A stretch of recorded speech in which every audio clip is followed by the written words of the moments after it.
We've been covering George Soros for 5 years. His empire and his wealth have been supporting media outlets that censor conservatives and others all over the world, including the United States. We've done a number of reports on his nefarious conduct. Well, we've got a brand new study that focuses on what he's doing to undermine our justice system. I've got our lead author on this report, Joey Vazquez, is with us today. Joey, what have we discovered about George Soros and his dirty deeds? Well, Dan, in the 5 years that I've been doing this kind of work, I've never seen anything like this. This is arguably the most consequential report that the MRC has ever released on George Soros. What we uncovered in collaboration with the Censorship Investigation Project at the MRC is over 7,700 pages of internal communications between prosecutors, Soros prosecutors, mind you, across the country. And not only showing what their policies are, but how they coordinate with each other in order to violate and break standing state law. Yeah, so 7,785 pages of internal communications. And it shows that George Soros not only paid good money to get these people elected, independent expenditures and things like that and for their campaigns, but additional money that he uses to direct and control these prosecutors, setting their policies, setting their priorities. He remains the biggest cop in the land for using our judicial system. To put it, just to give a one-liner, the Soros empire is effectively America's top cop. I mean, what we ended up finding that is in conjunction with the $40 million that Soros has spent to get these prosecutors elected, we found over $77 million additional funding to nonprofits that are setting policy agendas for these prosecutors, that are coordinating meetings, that are coordinating these pledges that are getting these prosecutors to sign on to. In total, you're talking about $117 million that the Soros empire has spent in order to control and manipulate the American criminal justice system. What we've learned through all this, the ideal phrase, justice is blind. It's not. Soros controls it and he manipulates it. No doubt our viewing audience has heard about the Soros prosecutors. We've got plenty of examples. The guy in Loudoun County, or the gal in Loudoun County who went after the parent who was simply trying to protect his daughter. Buddha Bibaraj. And his daughter had been sexually assaulted. That's right. Tons of examples. One thing that's new that we were able to determine in these documents, never before disclosed documents with the internal communications, is how many of these prosecutors around the country are actually Soros-backed. I think the largest number reported to date is around 65 Soros prosecutors.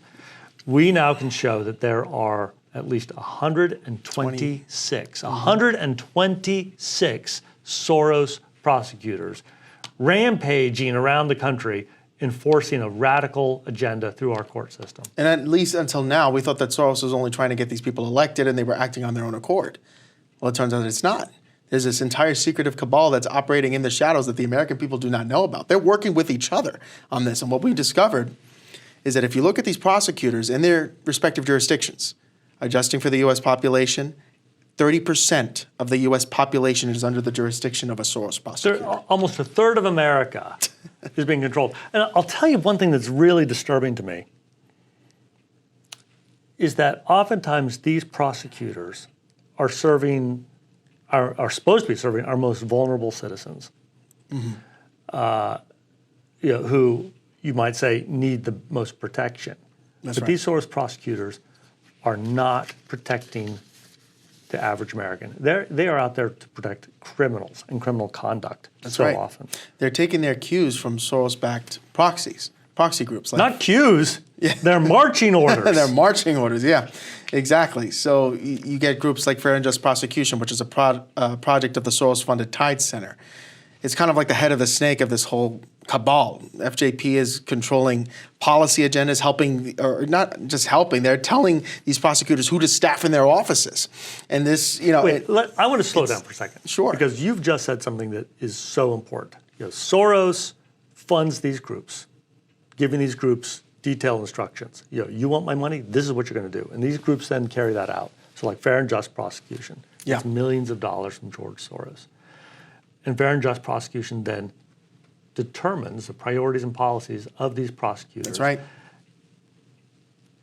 Including who they hire in their own offices. Explain that.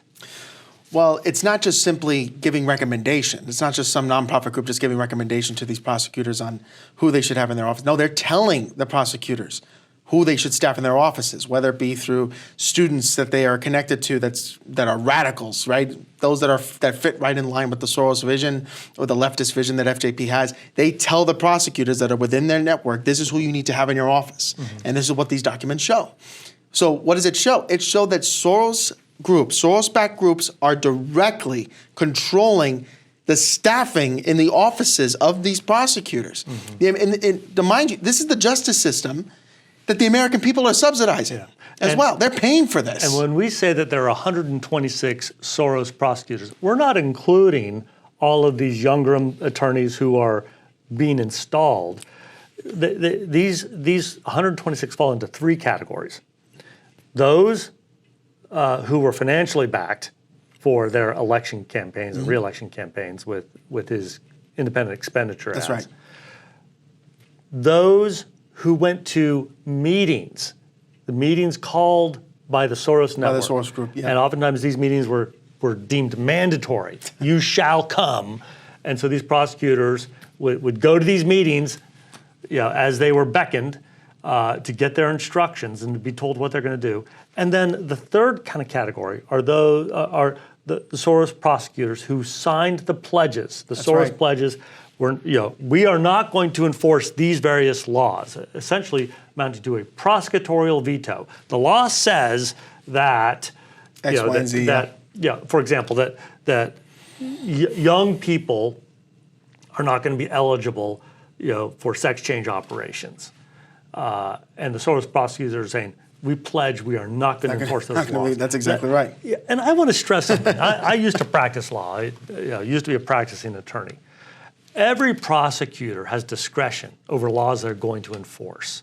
And they've got to look at their own staff resources and time. But what they don't have the right to do, they do not have the discretion to say, we are not going to enforce certain laws. This is unlawful conduct by these prosecutors to choose not to enforce laws. They do not have a constitutional right to veto a law that was passed by the legislature, signed into law by a governor. They don't have that authority, that discretion. That is law breaking by prosecutors. And it makes sense why, since that's what's really going on, why they would try to keep this whole network secretive to the degree that they did. Right. Because they don't want the American people to know this. I mean, we had to fight tooth and nail with many of these prosecutors' offices in order just to get these documents to begin with. Some of them have been purposely delaying in giving us the documents that we requested because they don't want this stuff coming out because it's illicit. Well, and in fact, some of these prosecutors have not only delayed, some have refused, and some have even, we believe, filed statements under oath that are contrary to facts. That's right. Knowingly contrary to facts. That is a crime. Breaking the law. So, exactly. For example, there's a particular prosecutor in Texas. We asked for documents. He asserted that the documents we were requesting are part of litigation strategy, and thus he did not have to produce those.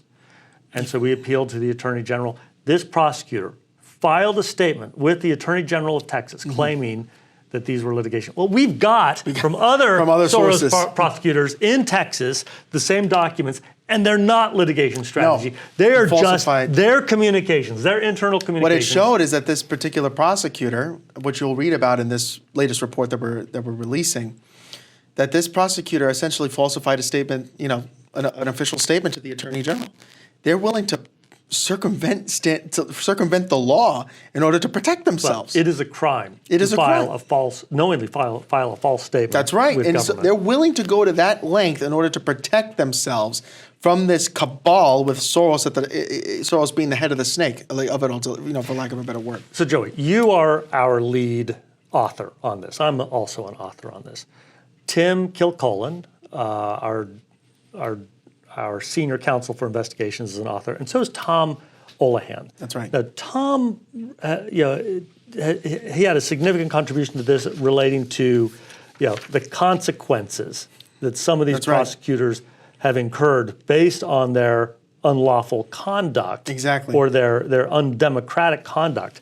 Lots of these prosecutors have gone down. That's exactly right. I mean, the thing is, even for the American voter, like, who has to vote for these prosecutors in many of these jurisdictions, they are too extreme even for them. Like, the extremism that they perpetuated, the American people didn't appreciate this at all. So then they voted them out of office. Some of them lost their jobs because they refused to enforce standing law. I think one of them in particular got suspended by the Florida governor, I believe, Removed from office. or removed from office. That's exactly right. Pertaining to, she was reluctant to press charges on people who possess Not merely reluctant, refusing refusing. on child pornography, like child pornography charges. She wanted to pull back the hand of justice, so to speak, on people who are accused of this heinous crime. These prosecutors are radicals. That's what a Soros prosecutor is. One of these radicals who refuses to enforce The laws epitome. that the radical left doesn't like, and then letting lawbreakers go free. Look, Kamala Harris has announced her pick to be her vice president. Yeah, that's right. If they're elected. Tim Walz, governor of Minnesota. In Minnesota, we've got the Attorney General, Keith Ellison, who's a radical, a Soros and we've got prosecutor. additional Soros prosecutors at that district level. And there are victims in Minnesota, in every state. There are victims whose lives, their property have been damaged or taken with impunity. Well, you've just mentioned the Loudoun County attorney, Buddha Biberaj, who lost her re-election campaign. She was the perfect example. She went after her father simply because he was defending his daughter, after she was sexually assaulted. And it just goes to show the extremism that these Soros prosecutors perpetuate. And it's funny, because it was Biberaj herself who said in an interview with the director of one of these Soros groups that she and her group represent the backbone of everything they do in her office. Mm-hmm. So what does that tell you? It's a tell. It's telling you the kind of influence that these Soros groups have in these prosecutors' offices. This is not, up until now, we knew that these Soros prosecutors were radical in their own right, but we didn't know that there was an entire network that was controlling them all. Yeah. And that's what these documents show. And what we're doing is that we're not hiding any of this. We're making all 7,700 pages of these communications available to the public so that they can see for themselves just not only the radicalism that that's perpetuated by these prosecutors, but to the extent of the coordination. It's unreal. It's like something out of George Orwell's 1984. It's dystopian. It's Orwellian. There's no other way to describe it. This is like something out of a horror movie. Well, these prosecutors have wreaked mayhem on America, and sadly, including costing the lives of individuals. There was a speech at the Republican convention. Yeah. We're going to run that tape, and then when we come back, we're going to have a special guest join us to discuss the mayhem that these Soros prosecutors are responsible for in America. But this is our report. You can read it now. Click on it, read this report.